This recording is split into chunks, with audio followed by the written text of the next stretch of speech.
Welcome back to the channel. We got patch notes today. Arsenal, Apex Legends, brand new patch coming out tomorrow if you're watching it today on the 8th, or if you're watching it on the 9th, it is about to come out at 10 a.m. Pacific time. We're going to go through the patch notes and all of the updates to it. If you don't know, though, I want to start this video off with just a message that life is important only if you give yourself the opportunity to chase the things that matter. Do not worry about getting so rich and famous that things become irrelevant to you, like family, like time off, like enjoying the experience that you're having, even playing a game like Apex. I say this because I see it a lot now. We're chasing the wrong things. The people around you that you love, enjoying your life, these are the things that matter that you'll take away with you. I wanted to just say that because too many people are focused on the views, the metrics, the stuff like that, and in any capacity that you know what I'm talking about in. So let's get into this. I wanted to start that off that way. I have covered all of Ballistic. I've actually played Ballistic. I have some gameplay of Ballistic. I'm not going to bring it up right now, but I could show you. It's in a video on my firing range.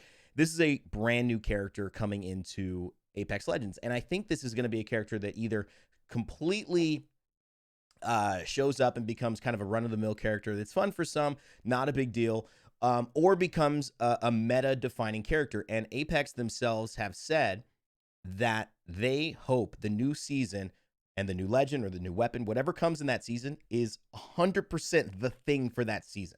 So while I used to think they didn't want that, and we don't make anything to be too imbalanced, or we don't want anything to be an outlier, it's clear that they do want Ballistic to bring a sense of everyone should be checking out, playing, experiencing Ballistic.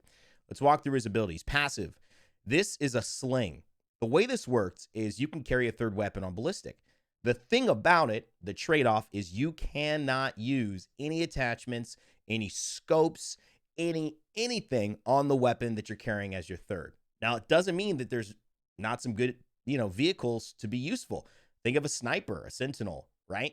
Think of a wingman. That's just a solid weapon even at its base level, especially if you run out of ammo or you need some type of poke pressure with some flexibility to be good in a hip fire, close range situation. So keep that in mind. There's no value to that sling weapon. And if you put a weapon that has attachments into your sling, it'll actually get all the attachments out on the ground. Your teammates who you're playing with in pubs will literally take it from you before you can pick it all back up again. It's a process, but that's only for now. It changes later on in some of the situations he's in. His tactical is called Whistler. This shoots a projectile that heats up an enemy's gun as they shoot. Overheating causes damage. Now, on Reddit, there have been threads of me showing you guys what this looks like in the gameplay from my firing range video. I'll have that linked in this description or as one of the end cards so you guys can go watch that afterwards and see Ballistic in action. But essentially, this is a very punishing tempo setter for you as an enemy. Long range is not going to matter that much. Close range, it's probably going to get you a kill or get you killed. Seriously, I think if you shoot and then let it cool down, it's basically on a meter. So if you shoot, you will burn through the meter, like if an LSTAR, if you're familiar with that, or overheat weapons in any games that you see. If you overheat it, it will do damage to you and kind of throw your hand up and make sure you can't fight or do anything for a little brief period of time. It's not a huge punishment. It's like, hide behind cover for a second, come back, you'll be okay. This is so good. And you can also shoot it in an area. It can land on the ground and be like kind of in a bubble.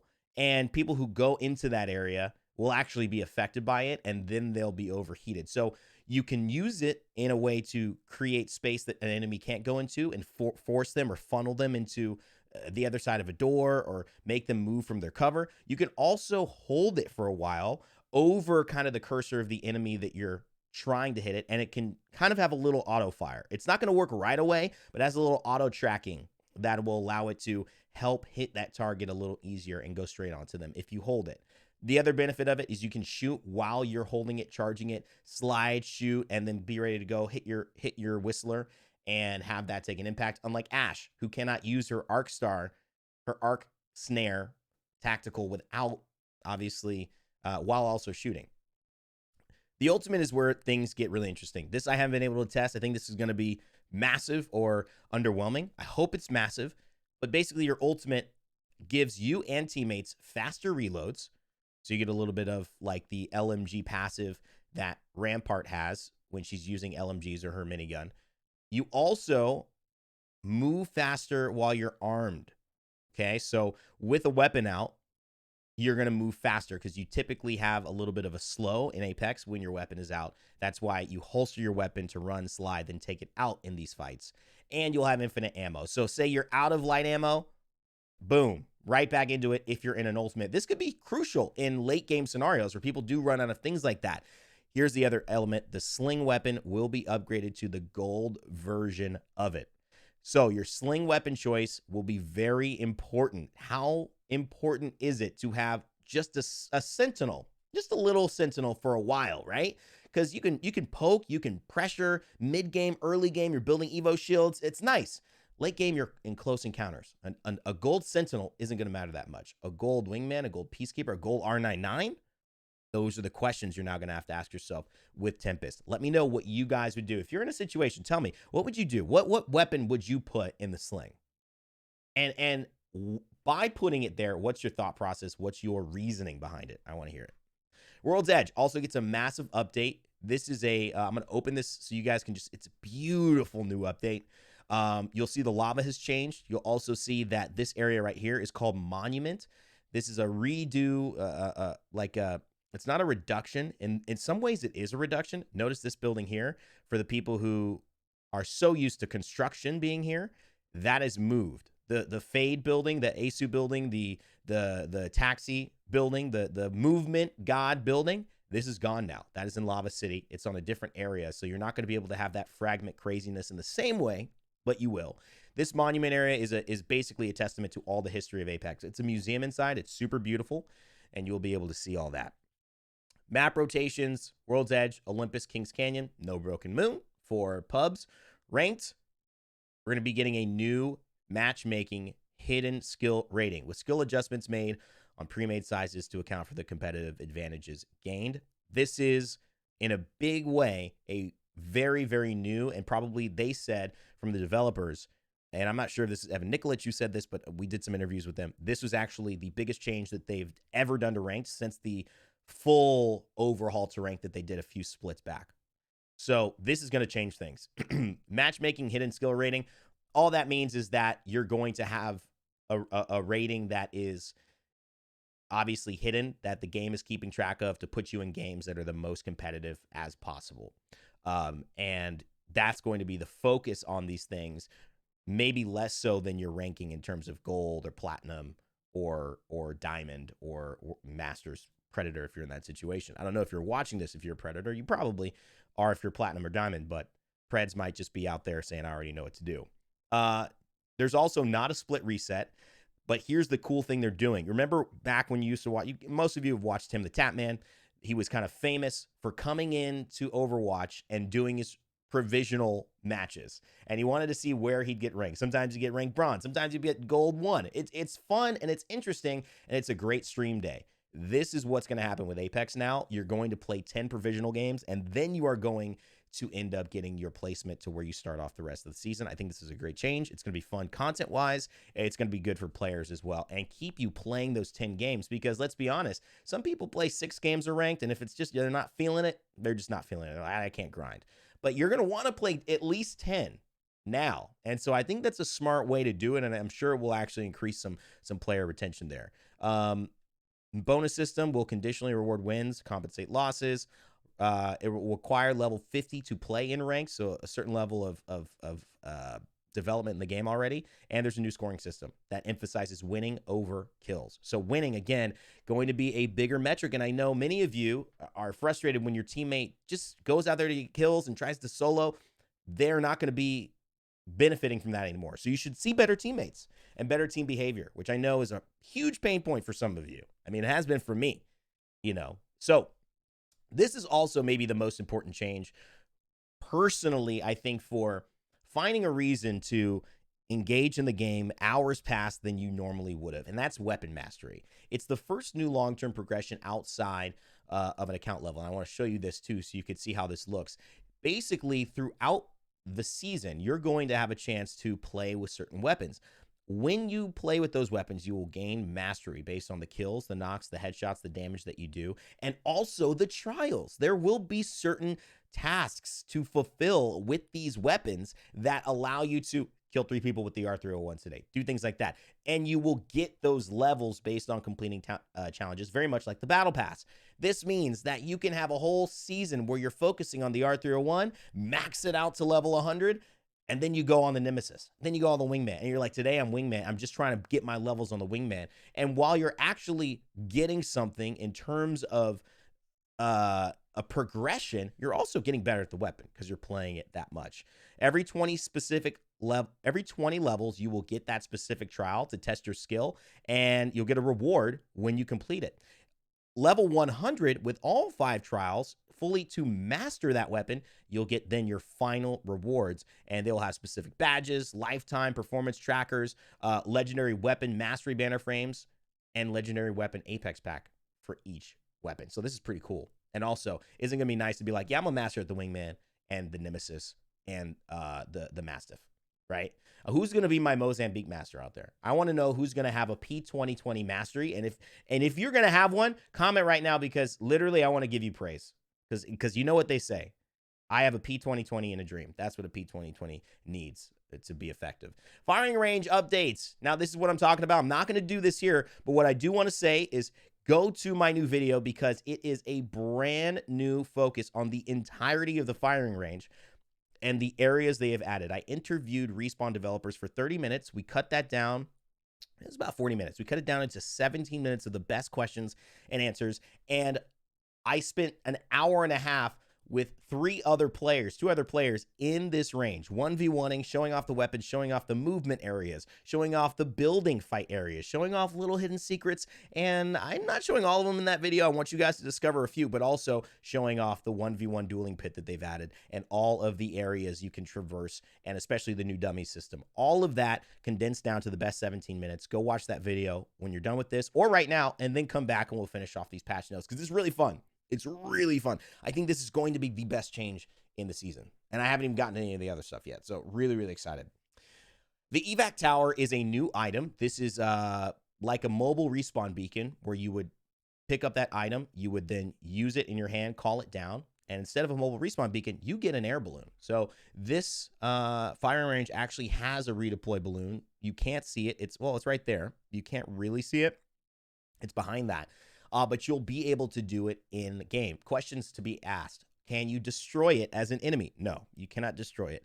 Does it come down immediately? No, it's got a tempo to come down, kind of like a Lifeline care package. Can everybody use it? Yes, everyone can use it. Are there charges to it? No. However, if after a certain point in time, I believe that it will disappear. So I don't think it will exist forever. Wait. Yes, no, sorry about that. That's why it can't exist forever. I think that it will stay, but you obviously can have it destroyed. So we haven't been able to play this. I haven't been able to play it, unfortunately. No one, I think, has played this new season.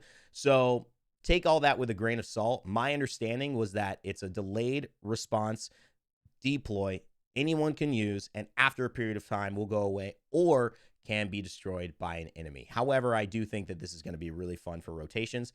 It's not going to take away Valkyrie, but it's going to be important. Now, remember, we still have weapons coming up, and we've got characters coming up. So if you made it through this far, hopefully you've enjoyed this breakdown and video. I'm going to keep the pace going like this, but know the good stuff is at the end of these patch notes. So keep ready for it, and I'm curious to see what they've got changed, because this is always the big thing. Certain seasons, they've changed nothing. Certain seasons, they've changed all the characters. I cannot wait. The ping system. Ping system is getting a major update. This is something I remember pretty clearly. Despite the fact that you've got players at a very high level who sometimes only ping, and we love to say encourage voice chat, there are going to be players who just, they don't want a voice, and I get it. Apex was so brilliant when this came out. Many of you don't even know this. When Apex first launched, the ping system was so revolutionary from a game in this level that seasons later, Fortnite actually ended up adding this into it. Fortnite also added respawn beacons for characters who had died in it, and they're like these mobile vans now. There's been so many things this game has done that is pioneered in the Battle Royale genre, and they're just making it better. So this is something that'll be really cool. A void area Enemy audio, you heard it. Regroup. There are plenty of new things that they'll be able to do and see. And also, they'll be able to improve pinging from map behaviors in the following ways, like in-game objects that have icons, respawn beacons, crafters, wildlife can now be pinged from the map, and it creates good call-outs so that you can go, okay, that beacon, open my map, I see it on the way to a route, let's stop there, guys, and everyone already kind of knows. All right, here it is, the big stuff, patch notes, balance updates. LSTAR enters the crate, the RE45 returns to the floor, so that's pretty interesting. The LSTAR is going to have another season of being in the crate. I hope it does well.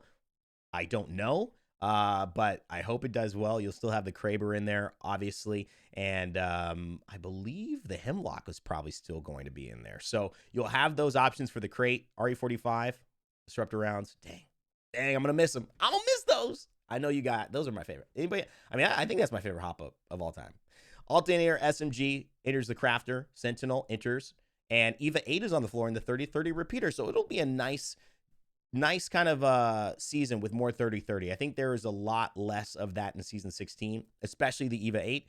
So Season 17 will bring those back. Our gold weapon rotation for the season, guys. That's the Flatline, the Triple Take, the Spitfire, the Mastiff, and the Volt. Okay. Those look good. All good weapons. All top-tier weapons outside of maybe the Spitfire at this point, and the Triple Take. But Mastiff, Volt, Flatline been doing really well, and I think all of these up-leveled are dangerous, especially if it's Spitfire. Just the fact that you get that gold magazine right away, I mean, that's the benefit of that weapon being gold. Loot spawn. So the big thing about the loot is they want vaults to be more of an impact in the game. Many of you have noticed that when vaults came out, they were a little bit bigger. Now they've kind of fallen to the wayside. I think this is their whole goal, to change that and bring vaults back. Increase chances of gold loot, added light mags to spawn pool, so the vault loot's going to be better, and the cargo bot loot is going to be improved. They removed like small healing items, like who needs a white backpack? Like come on. I mean, sometimes you need it, but we don't want that when we shoot that thing. And then they've adjusted the large healing items and heat shields to spawn to allow for more desirable loot spawns as well. They've removed gold weapons from purple tier cargo bots, but they've increased the spawn chance in gold. So if you hit that gold, now you're even more likely to get a nice gold weapon, which we can see here. Flatline, Triple Take, Spitfire, Mastiff, Volt. I mean, a Volt, a Flatline, that's going to be nice. You drop that, get a gold Volt. That's going to change your game. So, okay. Let's see what they did to the weapons now. We're here in maybe the meat. This is where you start to dig in, okay, to the steak. Get your first bite. Your potatoes are on the side. You got the gravy pouring out. Maybe order a little mushrooms on top. Or maybe you went crazy. You got lobster on the top of the steak, okay? So maybe this is the bite of the lobster if you did that. And the steak's still underneath with the sauce, okay? LSTAR, they added disruptor rounds to the LSTAR. Oh my God. I was just telling you guys that's my favorite hop-up of all time. Oh my God. And the base damage is increased from 16 to 17. Projectiles now have pass-through, which means that they're going to go through enemies behind them. So you'll be able to do like a collat, which is a collateral shot, which Krabers and longbows have, to where they will pass through enemies and be able to do double damage if you hit a headshot on both or just body shots on both. Now the LSTAR will have that, but it will take 60% of the damage originally, which is pretty amazing. That is pretty incredible. Wow. Holy moly. Oh my God. I mean, I'm very excited about that. I am very excited to use it. I think this will be a massive impact into the game, and the only reason is disruptor rounds have never not been. Disruptor rounds have never not been a massive impact on any weapon. Hammer points have been here and there. Disruptor rounds, they're too good. Very excited. The projectile growth increase, recoil pattern is improved. VFX brightness is reduced when hitting unarmored targets, and 324 in the mag. Oh boy, I'm just so excited about that. Tell me what you guys think. I think that is an awesome change for the LSTAR. Is because my question was, how are they going to make it valuable, really? How are they going to make it valuable for all of us? Okay, the 30-30 repeater, projectile size increased when fully charged. So this means the weapon will be more accurate because, let's be honest, shooting a bigger bullet means you're going to be able to hit your target easier. So fully charging is going to give you a good risk reward here for the 30-30. And to be fair, you kind of want to fully charge at least your first or maybe your third shot with the 30-30 repeater, because the second one might be more of an adjustment shot. You might start panicking, but that first shot, you usually always want to try to hit it with a fully charged, do more damage, and now easier to hit. So I like that. Consistency, triple take, projectile size increased. Beautiful. It's a gold weapon now too. Improved hip fire spread, meaning that it'll be easier to hit when you are using your hip fire. It won't be as spread out, typically is what that means. They've tightened the bullet pattern when fully choked, meaning now those bullets will go like this and be in an easier pattern to hit that. Tighter, that's what they mean, instead of wider. So you'll be able to be more accurate with those 3. Remember, it shoots 3 at a time. Ammo per shot reduced to 1. Oh my. I'm getting ahead of myself. So instead of 3, it now shoots 1, which is insane. But I guess here's the question. It could still take 1, but it could shoot 3 bullets out of 1. So we'll wait to see what that looks like. But it technically, even though the ammo being taken was 3, it could be 1 and still shoot 3 and have the same similar spread. So we'll wait to see that one. What do you guys think that means? I think that means ammo per shot reduced to 1, was 3, is basically just the ammo. And magazine size adjusted to match the new ammo cost. Purple mag increased to 10 shots, was 9. And this is clearly quality of life. So it's basically going to be the same amount of shots. It got increased by 1. But instead of showing you 27 and going 3, 3, 3, 3, 3, 3, 3, and so you're like 9 times 3 is 27. So I'm like, okay, now I have 9 shots technically, because now it's 24 bullets, now 21. It's just 1 shot, 10. So I think that reads much better for the triple take. R99, they removed 1 bullet from base in all magazines. Well, this was the buff that they added, but here's what's strange about it. They added the buff to the 2nd and 3rd tier magazine. The base magazine stayed the same. So now they're reducing it all by 1, but technically I think you still scale to 1 more on the medium sized and the larger size. So basically at the end of the day, the R99 from the middle tier of the magazine and the 3rd tier, the gold or the purple tier, will be exactly what it was before. It won't be more. The base level of the R99 will actually be worse than it usually is. And that's interesting. And you can see that here displayed in no magazine reduced to 19 was 20. White magazine reduced to 21 was 22. Blue magazine reduced to 24 was 25. And then gold and purple 20 reduced to 27 was 28. So that high end of the R99 basically gets a little bit of a nerf, and it gets a bigger nerf on the low end. It stays the same as it was originally on the high end, but it is still a nerf completely from the previous season in a big way. So R99 may start wanting to look at the car again. I think it's a good choice, and especially with the Volt being gold. I think they want more parity amongst these SMGs. That would be the way to think about it for me, because you know it's been an R99 meta for those coming into this new. R99 has become the better weapon after that buff that it got. Charge rifle, reduced shots per magazine and reduced spawn rate. So this is massive. It loses 25% of its magazine size, goes from 3 and was 4, and now the reduced spawn rate. This is the best sniper in competitive, and it's usually the best sniper in Apex for the reason snipers are snipers, because you want easy damage, you want to level your Evo shields, because that takes time. There's no more effective and efficient weapon than a hit scan weapon, which means you don't have to wait for bullet drop, and there's no leading bullets. It just, if your cursor is over the enemy, any distance away, it hits them. That is hit scan, and that is what the charge rifle is. That's why it's been so special. The Havoc used to be the other weapon, and it's flip fire, its alternate fire that had a hit scan version that got changed and now is removed from the Havoc. I wonder if they'll ever bring that back, by the way. That could be kind of cool. But yeah, charge rifle getting a little bit of parity as well, and I think that's because the changes to the triple take and more parity. I mean, it was probably overperforming. Okay, Legends. Oh, baby, here we go. Here is the steak. We're cutting into it, guys. We're cutting into it. Oh, thank you for being here as well, by the way. I am doing a giveaway. One of the biggest things to find the giveaway, I don't exactly know all the details, but tomorrow, whatever video I do, make sure to like this video and be subscribed and come back tomorrow, because that's the video that's going to be the giveaway.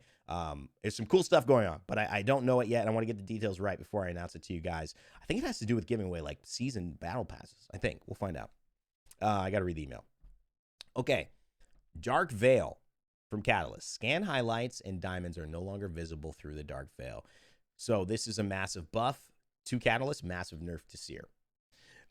Seer basically countered Catalyst wall by throwing the exhibit up and being able to see through the wall the kind of diamonds that would show over a player in exhibit. That is gone.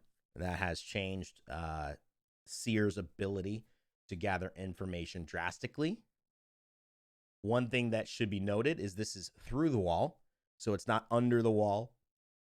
And the way I would say that is, that means if you're in a building, a lot of situations with Seer is, I'm in a building, person's above me or below me, so I throw my exhibit, I could still see their footsteps. Say a Catalyst wall is on top of the building, it shouldn't stop me from underneath the building being able to see those details then. What this should counter is, I throw my Catalyst wall, you're on the other side, you throw your exhibit, now you can still see me. Because that doesn't really make any sense to me. And I think they got that right. This is a good change. What do you guys think? That's kind of controversial, but I don't think it really is. I think people are going to be very happy about that. And I like Catalyst, so it makes it better. Mirage, class change from skirmisher to support. Interesting. Well, I haven't done this yet, but I got to tell you, I don't know if they're going to change it. I think the skirmisher class has come in as the weakest class. Seeing the care package means nothing to me. You know something good is in there. I mean, I think the overall gameplay plan is, you're not going to go for a care package you probably wouldn't have gone for anyway if you know what's in there. Unless it's a Kraber, but you already assume it could be a Kraber. But I guess if you see it's a Hemlock, you might go, okay, we're not going for that. But there's still important things in there at times. I just think it was weak, and it was something that you couldn't control, and you couldn't really plan around care packages. So for me, this is nice. Plus, the support class also needs a little bit of love. Being able to craft banners, being able to craft mobile respawn beacons, being able to get your teammates back is huge. It's just something that we're not seeing a lot of support characters played at the highest level in the ALGS. So I would love to see Mirage get maybe a little more attention because of that switch. I think Mirage is still the outlier in Apex, don't you? Just doesn't feel like he's got a home. He doesn't really feel quite like a support, and he doesn't quite feel like a skirmisher. But I think he might be more of a skirmisher than a support, and they might just be giving him a better passive here, because the skirmisher passive is not great. And this is essentially a buff adjacent, because they gave him a better passive, even though they don't have to touch the character at all. Which goes to my theory that Mirage is actually a 50% or higher win rate character. Because think about it. If Mirage is not a 50% win rate character, and he's below win rate percentage, everybody who plays him is losing way more than they win. Don't you think they would buff him? I mean, it doesn't take long for them to buff a character for real. Unless, drumroll please, they're working on a rework. I don't know anything at all about it, but that's the other reason why they might not be changing him much. They're just literally working on reworking him. And I guess you can also talk about his passive and the buffs he got in terms of the person he revives being invisible, as well as him. Once he gets the right, I could see how he's kind of shifting in support, but he's always felt like just a mayhem. It's mayhem with him. So anyways, Ash now gets slowed to weapon sprint speed instead of weapon walk speed when targeting with her tack. Okay, so Ash has gotten... Okay, so Ash, we asked for 3 Ash buffs. Double distance, which I think was not right, but a little bit more distance with her ultimate. Didn't give us that. We also asked for the ability to multitask with using her tactical, her arc star, and shoot at the same time. Didn't give us that. But what they've done is they've taken away one of the bigger pain points, and this is, I think, a good move for them to just test things out. A quality of life shift for Ash to see... You know, it feels bad using the tactical. You do slow down a lot when you use it. Now you'll be able to kind of be in that sprint speed. It's not the full thing as a sprint, because remember, if you're sprinting with your weapon out, it's still slower than when you're sprinting by yourself. But I think that this is like a good compromise to test quality of life on her tactical and how that impacts the character's overall performance and play rate. The assault class. I didn't know they were changing classes. I'm very excited about this. 3 class changes. Wow. Smart loot gains have been adjusted to reduce skipping and upgrade tier. So it will be less likely to jump from white to purple or blue to go. Oh, interesting. So this is a slight nerf to the assault class, who I guess was having a chance to jump up a little bit from a white and just go straight to like a gold digi threat or something. That is going to be that's going to be less likely. So a little bit more of your job is going to be needed to loot and get yourself up to decent attachments in order to open one of those bins and get an even better attachment. Jumping 2 levels is going to be harder now. Optics are now given based on team rather than just assault legend who opens them. So I suppose that means if someone's running a sniper on your team and you're running an SMG, so basically 2 weapons that can't take more than a 4-time scope, a 2 to 4, right? Or maybe not even more than a 2-time scope. Instead of giving you an HCOG or a bruiser or a 1-times, right? It's going to account for the fact that your teammate might have a sniper and they might throw a 4 to 8-time sniper on there. They might throw a ranger on there for them. That's one of those thoughts that I think that's interesting. And they added special drop rate for gold optics, meaning that the digi threat may be a little bit in abundance. I would imagine this is just now a lower rate. I don't think that they've added the rate of gold optics, but I think maybe this is just a little bit of an adjustment. So gold in itself, specifically a digi threat or 4x10 sniper digi threat, is just a different category here. Skirmishers. All right, so assault class a little nerf. I mean, I thought they were a little better. I'm surprised they're going this route to it, but assault class I thought had a really good passive. It was my second favorite, to be fair. Skirmisher class. Care packages are now automatically pinged for the team on reveal. This includes empty care packages that have already been looted by another team. So for me, what does this mean? So when the care package is revealed, I guess the whole team sees the care package. So I guess you're giving your team information now. Okay. I don't know if that means they can see what's inside. If that means they can also see what's inside, okay. Still, the care package thing, to me, I would like a long-term vision of Apex, probably to look at if there's any other options for a skirmisher. Because I think playing around, this is my thought process as a quality of life designer, as a gamer. I've been in these environments, but I haven't, put in that work that these ladies and gentlemen have, and these incredible designers and developers. So I'm not going to say this like it should, but my opinion is I don't like having, and typically I think players will agree with me. You might agree with me. I don't like having a passive that I'm counting on using to my benefit that I can't count on or control happening. So I don't like having this great ability that, it's not even up to me if I can take advantage of it. It's up to if a care package happens to RNG land there or there, I might be able to get some use. Whereas I can go to the assault bins as an assault class. I can craft support banners as a support class. My other problem with support, and I'll say this again because we're just going to problems, is just that I feel like it's tough for something that has to go wrong in order to get the value to be valued above something else that's just good. So I can craft my banners. I can craft my teammates, banners back, mobile respawn. That's great. But that means my team died. That's tough, especially when another of the 2 classes, and assault is my third favorite, sorry, but grabbing a survey beacon or a ring console, those are just active things I can go do, get immediate value for me and my team, and I have control. So that's where I'd love to see skirmisher and support shift, because I ultimately think that that's where they lose out on some of these other legends that you're picking now, like Rampart, who's like, Rampart's good, we see the value, but also she's bringing this ring console thing, and just also, there's just these things that can allow a character to really be beneficial there.